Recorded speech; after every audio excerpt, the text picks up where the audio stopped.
Bien, alors je vous remercie pour votre accueil. Je vais tenter d'apporter quelques réponses, ou plutôt quelques pistes de réflexion à une question cruciale. Comment rester libre à l'ère du coronavirus ?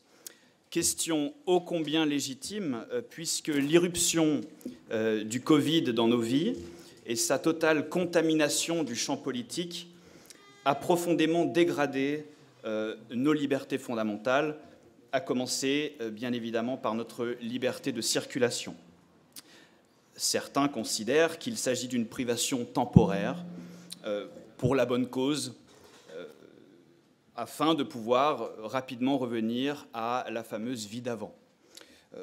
D'autres, au contraire, y voient les premiers effets de cette grande réinitialisation orchestrée par les élites globales, ce fameux Great Reset, qui aurait trouvé dans le Covid-19 son plus puissant adjuvant afin de mettre en œuvre son programme de capitalisme de surveillance.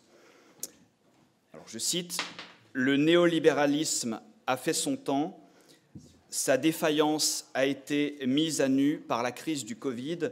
Ces mots sont de Klaus Schwab, fondateur et président du Forum économique mondial et co-auteur du livre The Great Reset. Ce que le réchauffement climatique n'aurait pas su accomplir, eh bien le virus l'aurait fait, à savoir assigner les populations à résidence, puis contrôler leur déplacement. Quel en serait l'intérêt ?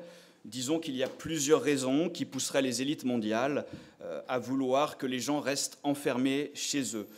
Des raisons nobles, du moins avouables, avec la limitation des flux humains, dans le but de réduire les émissions de CO2, c'est le grand argument écologique, et puis peut-être des raisons moins avouables, parmi lesquelles des profits considérables dus à l'avènement de néo-citoyens biberonnés au GAFA, cloîtrés et séparés du reste de leurs congénères, incapables de se constituer en corps social et bientôt interdits de manifestations et de toute forme de contestation publique.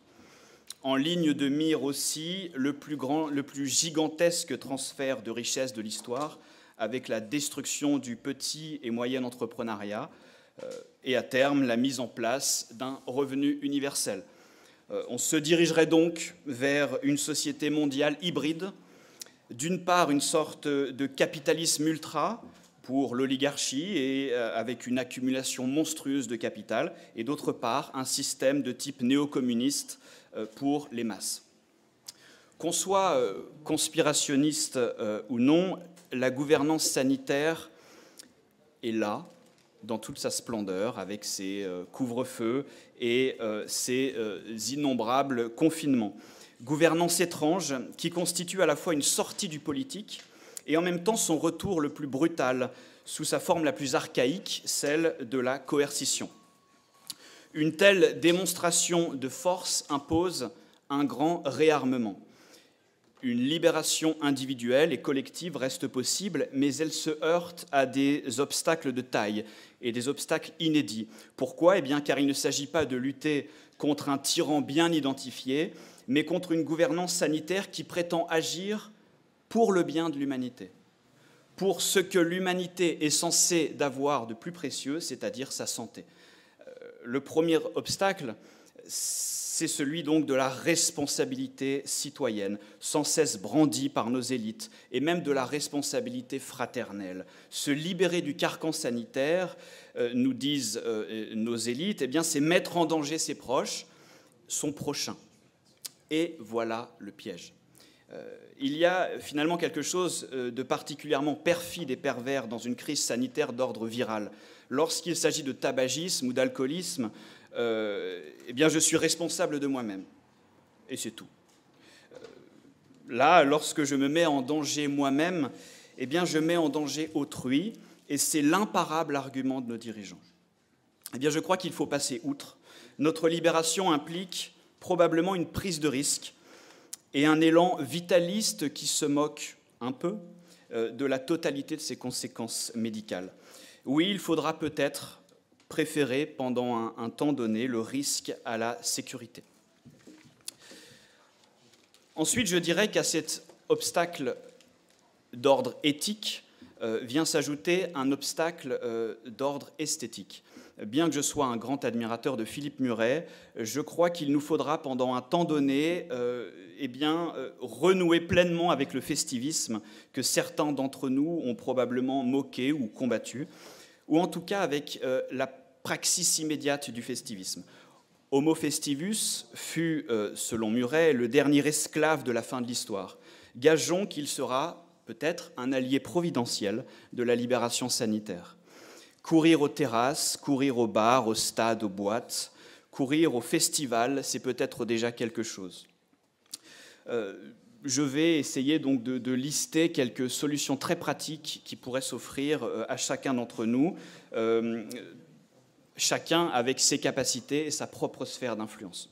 Alors peut-être déjà commencer par les restaurateurs et les commerçants. Il aurait dû leur revenir la tâche probablement de refuser leur mise sous tutelle à grands coups d'indemnisation aux effets sédatifs. Peut-être leur a-t-il manqué la figure d'un Poujade pour mener ce combat. Le tissu des restaurants, bistrots, des cafés constitue l'âme de la France, au même titre que son blanc manteau d'église. Il se joue ici quelque chose de capital, de civilisationnel, qui dépasse largement le champ économique. La France, ce n'est pas Uber Eats ou Deliveroo. La France, ce ne sont pas des hordes de livreurs à combinaison verte courant distribuer à vélo des sushis ou des Big Mac à des télétravailleurs néo-citadins en caleçon et en chaussettes. La France, n'en déplaise à Jacques Attali, ce n'est pas un hôtel où le room service vient frapper à la porte. Un hôtel qui d'ailleurs prend des allures de prison par soir de couvre-feu.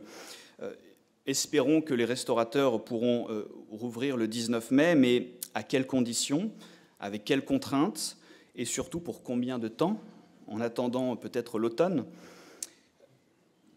De leur côté, cadres et employés, les cadres et les employés doivent retrouver le chemin du travail et refuser ce télétravail dégradant et infantile. Un homme sort de chez lui pour aller travailler et pour se nourrir, et c'est ainsi depuis la nuit des temps. Et c'est aussi cela qu'ils veulent détruire. Il s'agit de retrouver la valeur du travail, une valeur profondément révolutionnaire en ces temps de mise en place progressive du fameux revenu universel. L'être au monde passe par un être au travail en présence. Il fut un temps où à une réunion, on était soit absent, soit présent. Nous voilà désormais soit absent, soit distant. Il y a quelque chose qui est profondément pervers dans cette relation au néo-travail.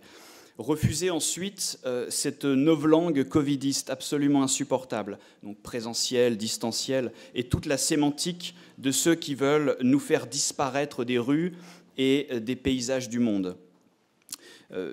Le langage est toujours la porte d'entrée des nouvelles idéologies. J'avais essayé d'évoquer cette question dans mon précédent roman, Un traître mot, où je dénonçais les travers de l'idéologie victimaire, mais je crois qu'il en va de même pour l'idéologie sanitaire. Accepter les mots présentiels, distanciels, préférer les mots de confinement à ceux d'assignation à résidence ou d'emprisonnement, eh bien, c'est accepter la grande réinitialisation. C'est s'avouer vaincu. Il s'agit donc de se réarmer sémantiquement, et je crois même que c'est le tout premier chantier. Tomber les masques, bien sûr, montrer de nouveau son visage, c'est aussi une tâche à la portée de chacun. Le Great Reset passe aussi par une mortification de notre humanité, par l'automutilation de notre figure et de notre personne, par l'exhibition de notre soumission. Et c'est le masque qui est la grande marque, une seule lettre distingue les deux mots, c'est le masque qui est la grande marque de cette soumission. Marque permanente qui nous interdit de songer à autre chose qu'à la pandémie, et qui est un petit peu notre memento mori sanitaire, une sorte de fétiche mortifère.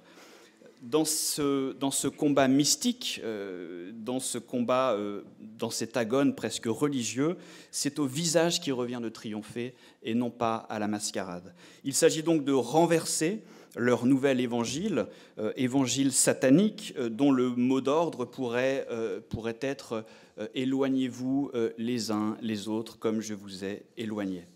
Il s'agit donc de briser les commandements barrières si nous ne voulons pas devenir des êtres barrières, des êtres séparés, esseulés, fragilisés, privés de toute communauté. Se libérer de nos visages et capturés par ces masques chirurgicaux, ces masques qui sont un peu les linceuls de notre humanité, voilà peut-être un des grands chantiers à réaliser. Comprendre aussi et peut-être combattre le mécanisme, le triple mécanisme du flicage, dressage, parquage, que j'appelle la sainte trinité de la religion covidienne. Ce qui implique par exemple de s'opposer radicalement au passeport sanitaire. Même si selon une récente étude d'opinion, sondage BFM, ça vaut ce que ça vaut, 63% des Français seraient favorables à la mise en place, à la mise en œuvre de ce passeport sanitaire. Il faut quand même se rendre compte de l'immense imposture. Si nous avons désormais besoin de circuler en France avec un passeport intérieur, c'est que nous sommes considérés comme des étrangers sur notre propre sol. L'État, tout à coup, dispose d'un droit de regard, d'un droit de veto sur nos sorties. Il faudra désormais demander son autorisation pour accéder à l'espace public. Alors on nous dit, pour le moment, le vaccin n'est pas obligatoire. Mais dans les faits, ce qui est prévu, c'est la mise à mort sociale des non-vaccinés. Enfin, et c'est peut-être le plus important, ne pas sombrer dans ce que je qualifierais de nihilisme d'opportunité. Notre crise sanitaire génère des comportements autodestructeurs, aquabonistes, des comportements profondément défaitistes, que je qualifierais comme une sorte d'opportunisme du néant, de pulsion de mort jouissive. Pourtant, nous avons, malgré la crise, malgré l'état d'urgence sanitaire, nous avons des existences à mener, nous avons encore des projets à accomplir.